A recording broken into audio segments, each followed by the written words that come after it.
అందరికీ నమస్కారం. నేను జీవితంలో నేర్చుకున్న గుణపాఠాలు భావి తరాలకు ఒక హెచ్చరికనివ్వాలి. అందుకే నేనేవి దాచుకోకుండా, ఈ వయసులో నాకు దాచుకునే పనేమి చెప్పండి? అబద్ధాలు చెప్పే పని లేదు నాకు, నిజాలే చెప్తా. ప్రస్తుత విషయం చాలా నేటి సమాజానికి, యువతకే కాదండి, అన్ని కుటుంబాల వారికి, అన్ని వర్గాల వారికి ఇది ఒక హెచ్చరికలా పనిచేస్తుంది.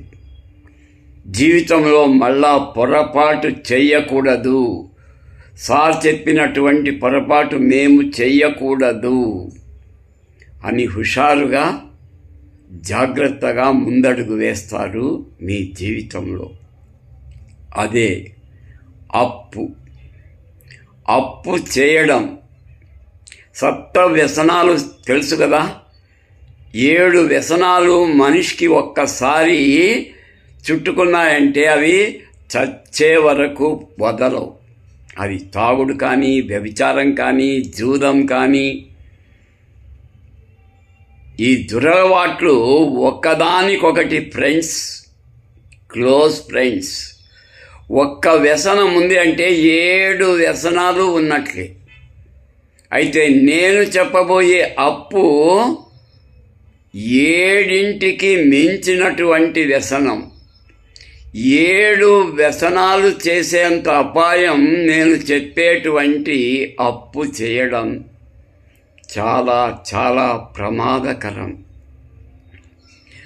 అప్పు చేయడం అనేది ఒక ఊబిలో పడడం. ఊబి అంటే తెలుసు కదా, బురద గుంట. లోపల అంతం లేదు దానికి.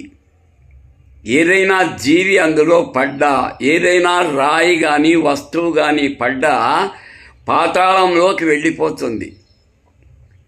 మనిషి కూడా పడితే దొరకనటువంటి లోతుకి వెళ్ళిపోతాడు. ఊబిలో పడ్డవాడు బతికి బయట కట్టింది లేదు. అప్పుల ఊబి కూడా అంతే సుమా. జాగ్రత్త. అప్పు చేయనంత వరకు పర్వాలేదు. ఒక్కసారి అప్పు చేశావా, ఇంకా జీవితంలో చేస్తూనే ఉంటావు. అప్పిచ్చేవాడు ఊరికే ఇస్తాడా? ఒక 1000 రూపాయలు అడిగితే 2 రూపాయలు వడ్డీ అంటాడు. మొదట 2 రూపాయలు వడ్డీ తీసుకున్నా, ఒక నెలలో కట్టా, మళ్ళా ఒక నెల రోజులకు అవసరం, ఒక 2000 అప్పడిగా వడ్డీ వాని దగ్గరికి వెళ్ళి, వాడి మారు 3 రూపాయలు అంటాడు. 2000కు నెల 60 రూపాయలు అంటాడు. అవసరం, సరేనండి, ఇక్కడ సంతకం చేయమంటాడు, చేస్తా.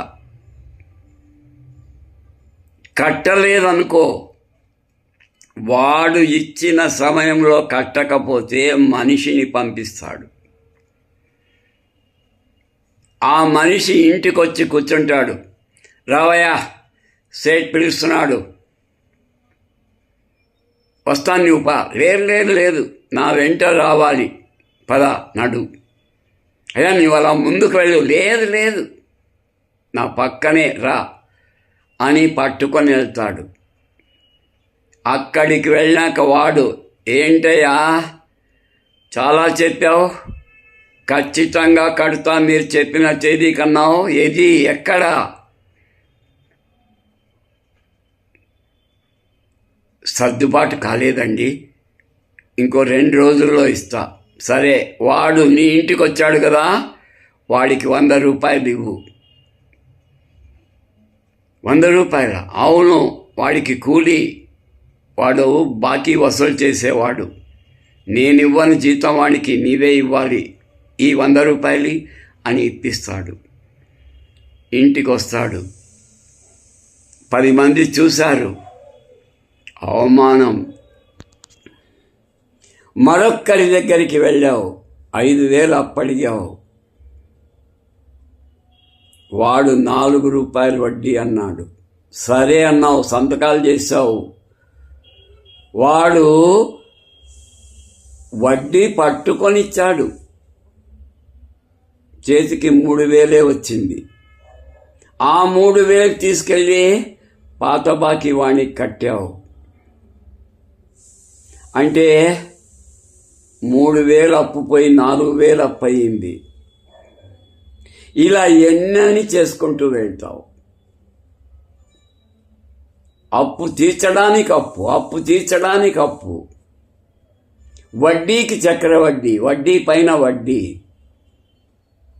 10,000 తీసుకున్నావు, వడ్డీకి 5,000 వడ్డీ కట్టాలి. మరుసటి నెల 15,000కు వడ్డీ వేస్తాడు. వాడికి దయా దాక్షిణ్యం ఏమీ లేవు. వాడు చేసేదే వడ్డీ వ్యాపారం, వాడు బతికేదే వచ్చే వడ్డీతో. నేనైతే గొంతు వరకు కూరుకొని పోయా. నాకు నెలకు వచ్చే ఆదాయం అంతా వడ్డీలకే సరిపోయేది. కుటుంబం పస్తులుండే పరిస్థితి. నాన్న ఆఖరి, ఏమండి ఏంటండి ఇలా పిల్లలు ఆకలి అంటున్నారు, అన్నీ ఖాళీగా ఉన్నాయి, నిండుకున్నాయి అని మళ్ళా బయటికి వెళ్ళడం, సరుకుల అంగడి వాని దగ్గరికి వెళ్ళి వాని కాడు పట్టుకొని సరుకులు, నెల సరుకులు అప్పు తేవడం. వాడు వేసిందే ధర. కందిబేడలు 100 రూపాయలు ఉంటే 130 వేశాడు వాడు. చక్కెర 50 రూపాయలు ఉంటే 70 రూపాయలు వేశాడు. ఎందుకు? అప్పు కదా. ఏమండి ఇట్లా వేశారంటే, క్యాష్ ఇవ్వండి తగ్గిస్తా, అప్పు తీసుకుంటే నేను అప్పు తెచ్చి కట్టానండి, ఈ సరుకులు తెచ్చానంటాడు. నోరు మూసుకొని వచ్చేయాలి. కాబట్టి ముందు జాగ్రత్త లేకపోతే, ఒక్కసారి అప్పు చేశావంటే అది ఒక వ్యసనమైపోతుంది. ఒక పూట తాగకుండా ఉండలేవేమో, కానీ అప్పు చేయలేకుండా ఉండలేవు. ఎంతసేపు తీరుస్తానులే అని దానికోసం పేకాటాడడం. ఉన్నది పేకాటలు పోయింది. వడ్డీ అన్నా కట్టింటే వాడు వినేవాడు. ఆ వడ్డీ డబ్బులు పేకాటలు పోయి అసలు వడ్డీ 2 కడదామని పేకాట ఆడితే ఉన్నది ఊడ్చుకొని పోయింది. పేకాటలో డబ్బు పోయాయని మందు, 1 క్వార్టర్ మందు తెచ్చుకున్నాను. ఆ మందుకి నిష ఎక్కలేదు, ఇంకొక క్వార్టర్. ఇలా కుటుంబం సర్వనాశనమైపోతుంది. భార్య మెడలో ఉన్న బంగారు ఆభరణాలు ఒక్కటొక్కటే మాయమవుతాయి. ఎక్కడికి పోతాయి? వడ్డీ వ్యాపారి ఇంటికి ఉష్కాకి అని ఎగిరిపోతాయి. ఇంటికి ఎవరైనా బంధువులు వచ్చినప్పుడు, పెళ్లికి వెళ్లాల్సి వచ్చినప్పుడు భార్య మెడలో ఒక్క చిన్న బంగారు కాసు కూడా లేదని అడుగుతారు. ఇరుగింటి వాళ్ళవి, పొరుగింటి వాళ్ళవి ఆభరణాలు అడిగి వేసుకొని వెళితే, ఇది పక్కింటి ఆవిడ వేసుకున్న కాసుల పేరు కదా అని కనుక్కొని పేరెంటాల్లో అవమానపరుస్తారు. ఓ, నీ దగ్గర లేక తెచ్చుకున్నారా? నీ భార్య మర్యాద 10 మందిలో